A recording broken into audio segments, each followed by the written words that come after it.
Good morning students. बच्चों, class 11th का आज एक टॉपिक मैं स्टार्ट कर रहा हूँ। इम्पोर्टेंट टॉपिक है वायरस, जो कि भी चल रहा है बच्चों। सब पूरी दुनिया परेशान है वायरस से। आपके सिलेबस का टॉपिक है बच्चों, तो सिलेबस में जो है वो तो पढ़ना ही। इसके अलावा अभी थोड़ा टॉपिक को समझने की कोशिश करेंगे कि वायरस होते क्या है और किस प्रकार से ये रोग उत्पन्न करते हैं। तो जो वायरस एक लैटिन वर्ड है जिसका अर्थ होता है मॉलिक्यूल ऑफ पॉइजन। वायरस क्या है बच्चों? एक लैटिन वर्ड से आया है जिसका मतलब होता है मॉलिक्यूल ऑफ पॉइजन, अर्थात विष का अणु। और इसीलिए बच्चों इसको हिंदी में विषाणु कहते हैं। ये सजीव और निर्जीव के बीच की जोड़ती कड़ी माना गया है, connective link between living and non living.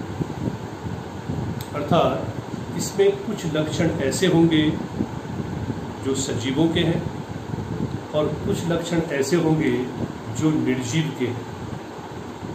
बच्चों, जब इस शरीर के अंदर, जीवित शरीर के अंदर प्रवेश करता है तो इसमें सजीवों के लक्षण पाए जाते हैं।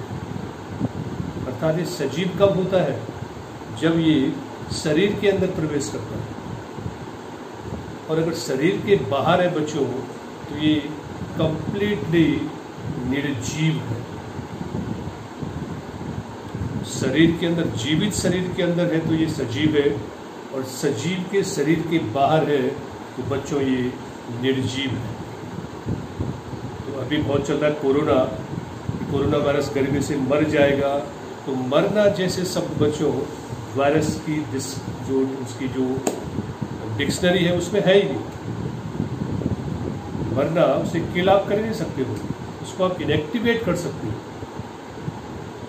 ठीक है, तो अब है क्या, थोड़ा सा डिस्कवरी कैसे हुई थी वायरस की बच्चों, कौन कौन सी इंपॉर्टेंट डिस्कवरी है जो आपको नीट के लिए तैयार करने हैं, गुजकैट के लिए तैयार करने हैं बच्चों।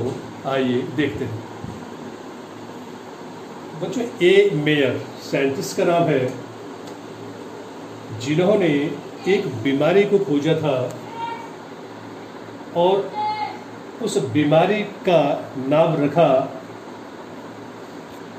उस वायरस का नाम रखा टोबैको मोज़ेक वायरस। तंबाकू के पौधे में एक बीमारी खोजी जो कि वायरस से होने वाली थी, और उस वायरस का नाम रख दिया TMV, टोबैको मोज़ेक वायरस। किसने? ए मेयर। डी इवानोस्की ने बच्चों सबसे पहले वायरस शब्द को दिया। जब खोजा आया या दिया आया तो किसने? इवानोस्की। वैजरेनिक ने देखा बच्चों, वैज्ञानिक का नाम है वैजरेनिक। इन्होंने देखा TMV से ग्रसित तंबाकू के पौधे के रस को अगर एक स्वस्थ पौधे में डाला जाए तो वो भी बीमार हो जाता है। तो वैजरेनिक ने बच्चों इसको कहा था कटेजियम वायरम फ्लूइडम, अर्थात एक ऐसा तरल जो बीमारी उत्पन्न करता है। टोर्ट एंड हेरले, बच्चों ये आपकी बुक में नहीं है, जो NCERT की बुक है वो उसमें नहीं, आपको याद करना है। इन्होंने बैक्टीरियोफेज को डिस्कवर्ड किया था। बैक्टीरियोफेज बच्चों एक ऐसा वायरस है जो बैक्टीरिया को इन्फेक्ट करता है। ठीक है, अच्छा, वायरस जो होते हैं बच्चों ये स्पीसीज स्पेसिफिक होते हैं, अर्थात ये स्पीसीज को ही, एक निश्चित स्पीसीज को ही क्या करते हैं? अटैक करते हैं। तो टोर्ट एंड हर्ले ने बच्चों क्या किया था? बैक्टीरियोफेज को डिस्कवर किया था, और स्टानले नामक वैज्ञानिक ने TMV, टोबैको मोज़ेक वायरस को बच्चों क्रिस्टलाइन फॉर्म, स्फटिक के फॉर्म में, क्रिस्टल के फॉर्म में उसको अलग किया था। ये कुछ डिस्कवरी है बच्चों जो आपको याद रखनी है। अब हम बात कर रहे थे वायरस निर्जीव भी है और वायरस सजीव भी है, अर्थात वायरस इन दोनों को जोड़ते हैं आपस में। वायरस सजीव और निर्जीव के बीच की जोड़ती कड़ी है। तो बच्चों हम पहले देखेंगे कि ऐसे कौन से कैरेक्टरिस्टिक्स हैं, ऐसे कौन से लक्षण हैं जो इसके निर्जीव गुण धर्म को दर्शाते हैं और ऐसे कौन से लक्षण हैं जो इसके जीवित या जैविक गुण धर्म को दर्शाते हैं। तो बच्चों निर्जीव क्यों है? क्योंकि इसमें कोई भी सेलुलर स्ट्रक्चर नहीं होता, कोई कोशिकीय रचना नहीं है। और हम क्या कहते हैं कि जीवन की इकाई कोशिका है, लेकिन इसमें कोशिका है ही नहीं। सेकेंड बच्चों, ये केवल सजीव के शरीर के अंदर ही जिंदा रह सकता है, यानी सजीव के शरीर के अंदर ही जीवित कोशिका के रूप में, जीवित सजीव के रूप में काम करता है।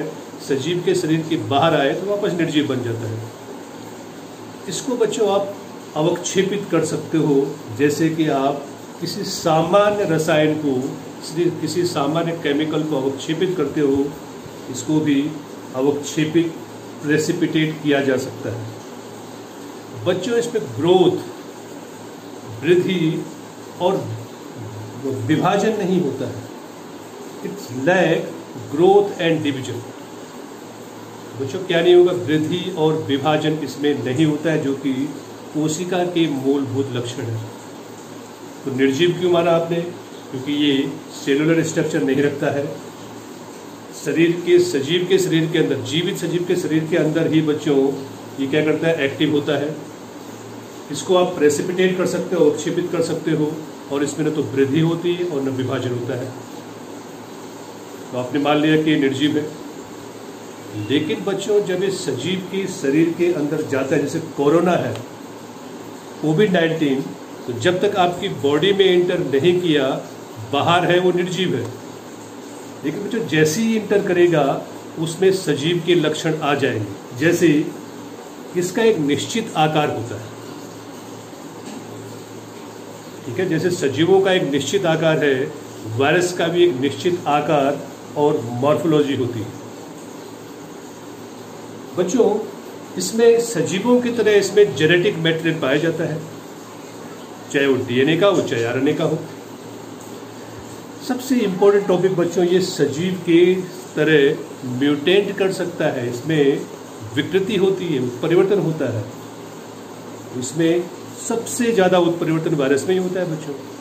जब से कोविड-19 आया है चाइना से, दिसंबर 19 से, तब से आज तक बच्चों उसमें बहुत सारी बार इसमें म्यूटेशन आ गया है।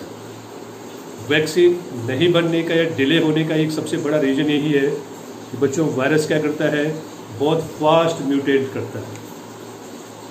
और जैसे सजीव में इरिटेबिलिटी होती है, आप इरिटेट हो जाते हो किसी चीज़ को लेकर, तो बच्चों ये भी लाइट है, केमिकल है, हीट है, इससे इसको इरिटेट किया जा सकता है, या इरिटेट हो सकते हैं। और इरिटेट होना किसका लक्षण है? ये सजीवों का लक्षण। तो आपने सजीव क्यों माना इसको? क्योंकि बच्चों इसका निश्चित आकार और मॉर्फोलॉजी होती है, इसमें जेनेटिक मटेरियल होता है, डीएनए या आरएनए, इसमें म्यूटेशन की क्षमता होती है, बल्कि सबसे ज़्यादा होती है। और बच्चों ये इरिटेट हो सकता है, तो it show irritability surrounding environment के अकॉर्डिंग। बच्चों अगर आप स्ट्रक्चर देखें वायरस का, तो वायरस की संरचना में, वायरस की जो रचना है उसमें 3 संरचनाएं होती हैं। कुछ में सबसे बाहर बच्चों इन्वेलप होगा, जो कि प्रोटीन का बना होता है। एग्जाम्पल है हर्पीस और HIV। तो एक आवरण होता है बच्चों, सब वायरस में नहीं होता है। कुछ वायरस में इन्वेलप या आवरण होता है जो कि प्रोटीन का बना होता है। ये प्रोटीन उस वायरस का खुद का है, और कभी कभी ये होस्ट से कार्बोहाइड्रेट और फैट लेके इन्वेलप का निर्माण भी करता है, लेकिन खुद का जो इसका इन्वेलप है वो प्रोटीन का बना होता है। तो किसमें होगा, कौन से वायरस में इन्वेलप होगा, तो हर्पीस वायरस और HIV वायरस। दूसरा बच्चों कैप्सिड। कैप्सिड जो होता है बच्चों एक कंप्लीट प्रोटीन का बना होता है। और कैप्सिड की जो सब यूनिट्स हैं, उसके छोटी इकाइयां हैं, उनको कैप्सोमियर कहते हैं। तो कैप्सोमियर आपस में जुड़कर बच्चों कैप्सिड बना देती है। कोर, इसके अंदर कोर होता है बच्चों, जिसे न्यूक्लियोइड भी कहते हैं, जो कि जेनेटिक मटेरियल है, या तो ये DNA होगा या RNA। कोर के आधार पर बच्चों, जेनेटिक मटेरियल के आधार पर वायरस 4 प्रकार के जेनेटिक मटेरियल रखते हैं। एक dsDNA। कुछ वायरस ऐसे होते हैं बच्चों जिनका जेनेटिक मटेरियल, जिनका जीन द्रव्य डबल स्ट्रैंडेड DNA का बना होता है, जैसे कि एनिमल में होता है। Example herpes virus. तो हर्पीस वायरस बच्चों, उसका जो जेनेटिक मटेरियल है वो डबल स्ट्रैंड DNA का बना होता है। सिंगल स्ट्रैंड DNA की एक ही श्रृंखला। कॉलीफेज वायरस। बच्चों कॉलीफेज वायरस में DNA की केवल एक ही श्रृंखला पाई जाती है, dsRNA। Generally RNA single strand होता है बच्चों, लेकिन कुछ वायरस में RNA डबल स्ट्रैंड हो जाता है, जैसे वाउंड ट्यूमर RNA। बहुत बार ट्यूमर बच्चों शरीर के बाहर घाव के रूप में आता है। जो कैंसर है कभी कभी घाव के रूप में शरीर से बाहर आता है, उस वायरस को बोलते हैं वाउंड ट्यूमर वायरस। उसका बच्चों जो जेनेटिक मटेरियल है वो डबल स्ट्रैंडेड RNA की 2 लड़ियों का बना होता है, सिंगल स्ट्रैंड RNA। कुछ वायरस ऐसे होते हैं, अधिकतर प्लांट वायरस, पादप वायरस, जिनमें RNA सिंगल स्ट्रैंडेड होता है जेनेटिक मटेरियल के रूप में। इसके अलावा TMB आपको बताया, एग्जाम्पल है इसका पोलियो वायरस। बच्चों पोलियो वायरस भी इसी में आता है, HIV भी इसी में आता है, और जो अभी चल रहा है क्या, कोरोना, तो कोविड भी बच्चों इसी में आता है। कोरोना बच्चों, कोरोना का नाम कोरोना क्यों रखा गया है? तो बच्चों अगर आप इसका आकार देखें तो आपने देखा होगा बहुत सारे टीवी चैनल पे आता है। ये बच्चों गोल होता है, स्फेरिकल वायरसेस को बच्चों कोरोना कहते हैं। इसमें आपने देखे होंगे ऐसे स्पैक लगे होते हैं, ये स्पैक जैसी रचना है।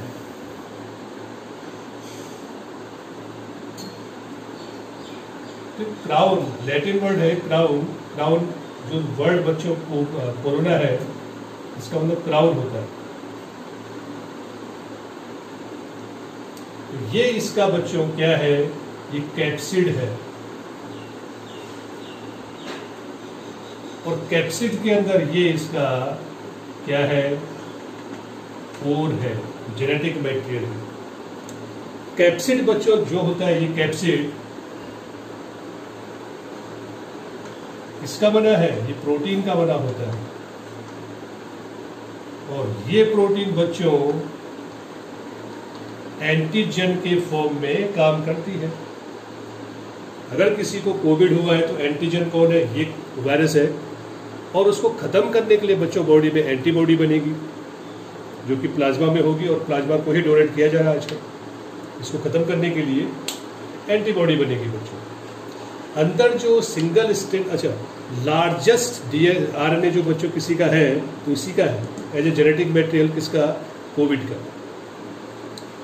तो अंदर ये है बच्चों कोर इसका, ये इन्फेक्शियस होता है। इन्फेक्शन कौन करता है, तो कोर करता है। तो कैप्सिड एंटीजन की प्रॉपर्टी रखता है और कोर बच्चों इन्फेक्शन का काम करता है। मतलब कि जब भी कोई वायरस किसी की बॉडी में जाएगा, मान लीजिए किसी की बॉडी में कोविड-19 चला गया, तो बच्चों ये क्या करेगा, देखो सबसे पहले मान लीजिए ह्यूमन सेल है,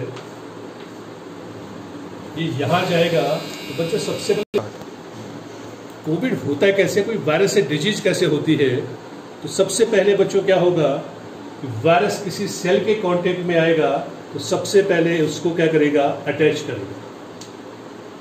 तो इसने अपने स्पाइक से इस कोशिका को अपने साथ अटैच कर दिया। सेकेंड है कि जब ये कोशिका के कांटेक्ट में आएगा, उससे अटैच हो जाएगा, तो बच्चों अब ये पेनेट्रेट करेगा। तो ये जो वायरस है बच्चों एक एंजाइम को रिलीज करेगा और एंजाइम का नाम है लाइसोजाइम। लाइसोजाइम इस प्लाज्मा मेम्ब्रेन को बच्चों पेनेट्रेट कर देगा, लूज कर देगा, और यहां से जो इन्फेक्शियस एजेंट है कौन, इसका जेनेटिक मटेरियल आरएनए बच्चों ये चला जाएगा सेल में, और जो बाहर का कैप्सिड था वो सेल के बाहर ही रहेगा। अब ये बच्चों ये जो इन्फेक्शियस एजेंट है कौन, जेनेटिक मटेरियल, ये सेल में जाके क्या करेगा कि उसकी जो मशीनरी है, सेलुलर मशीनरी, उस पर कंट्रोल कर देगा, और इस सेल का जो न्यूक्लियस था जिसमें कि इस सेल का जेनेटिक मटेरियल था, डीएनए आरएनए, उसको ब्रेक कर देगा और उसके साथ जुड़ जाएगा।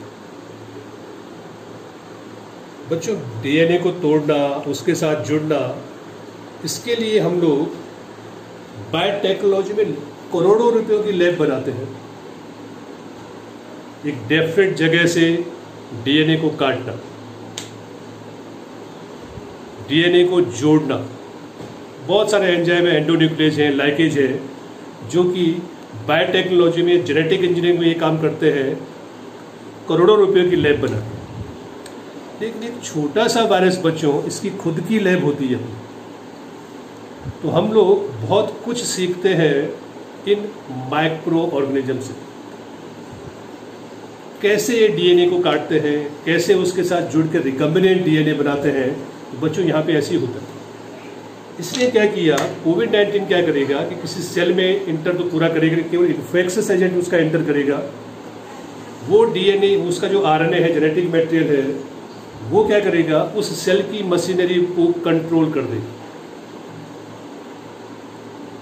उसके बाद वो उसके न्यूक्लियस में प्रवेश करेगा, उसका डीएनए या आरएनए को ब्रेक करेगा, कट करेगा, फिर उनको आपस में जोड़ेगा और खुद भी उनके साथ जुड़ जाएगा। ओके, पहले लंबी प्रोसेस है, रिवर्स ट्रांसक्रिप्शन से पहले डीएनए बनाएगा, फिर डीएनए उसके साथ जुड़ेगा, बाद 12th में आप पढ़ेंगे बच्चों।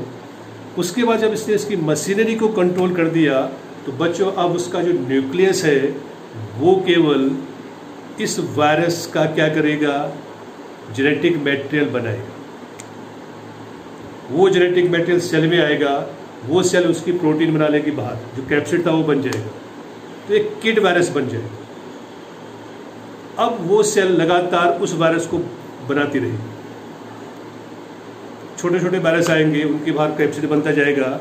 सब कुछ किसका यूज हो रहा है बच्चों, जो होस्ट है जिसकी बॉडी में गया है उसका यूज होगा। और उसके बाद मैच्योर होगा, मैच्योर होने के बाद ये बाहर रिलीज होगा बच्चों, दूसरी सेल में जाएगा और दूसरी सेल को भी ऐसा करेगा। धीरे धीरे जब बहुत सारे सेल को अपने कंट्रोल में कर लेगा, तो जो सिम्टम्स है बच्चों वो क्रिएट हो जाते हैं, वो दिखने लग जाते हैं। ठीक है, ये था कि वायरस कैसे हमारी बॉडी को अटैक करते हैं। अब बच्चों ये है, जैसे बैक्टीरिया है तो 70% बैक्टीरिया हमारे लिए लाभदायक है, 30% बैक्टीरिया ऐसे हैं जो हमारे लिए हानिकारक है। तो क्या वायरस का कुछ यूज हो सकता है हमारे लिए? तो बच्चों वायरस का सबसे बड़ा उपयोग ये है कि वायरस की सहायता से आप वैक्सीन बनाते हैं। वैक्सीन बनाने में बच्चों इनका यूज होता है, जो भी वैक्सीन बनती है वो इसी से बनती है।